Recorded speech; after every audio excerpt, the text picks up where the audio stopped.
ഡൽഹിയിൽ വിദ്യാർത്ഥികളുടെ സമരത്തിന് നേരെ നടക്കുന്ന പോലീസ് അതിക്രമത്തിൽ പ്രതിഷേധിച്ച് ഡിവൈഎഫ്ഐ കായംകുളം ബ്ലോക്ക് കമ്മിറ്റിയുടെ നേതൃത്വത്തിൽ കായംകുളം ടൗണിൽ നൈറ്റ് മാർച്ച് സംഘടിപ്പിച്ചു.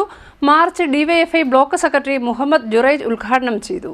ഡൽഹിയിൽ വിദ്യാർത്ഥികളുടെ സമരത്തിന് നേരെ നടക്കുന്ന പോലീസ് നരനായാട്ടിൽ പ്രതിഷേധിച്ച് ഡിവൈഎഫ്ഐ കായംകുളം ബ്ലോക്ക് കമ്മിറ്റിയുടെ നേതൃത്വത്തിൽ കായംകുളം ടൗണിൽ നൈറ്റ് മാർച്ച് സംഘടിപ്പിച്ചു. March DYFI block secretary Muhammad Juraij ഉദ്ഘാടനം ചെയ്തു.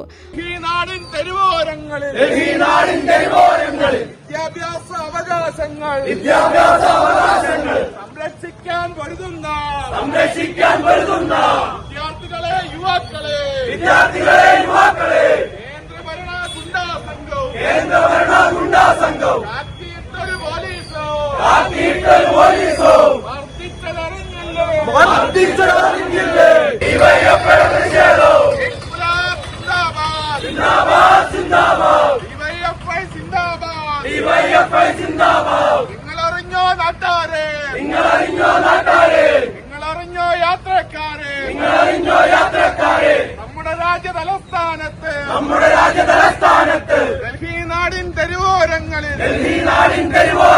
വിദ്യാഭ്യാസ അവകാശങ്ങൾ സംരക്ഷിക്കാൻ പൊരുതുന്ന വിദ്യാർത്ഥികളെ യുവാക്കളെ ബ്ലോക്ക് ട്രഷറർ അതുൽജിത്ത് സ്വാഗതം ആശംസിച്ചു. DYFI block president Akhil SD അധ്യക്ഷത വഹിച്ചു. തുടർന്ന് ബ്ലോക്ക് എക്സിക്യൂട്ടീവ് അംഗങ്ങളായ സനോജ്, ലെനിൻ സന്യാൽ, ആശ, ജിജോ തുടങ്ങിയവർ സംസാരിച്ചു. CDNet news, Kayamkulam.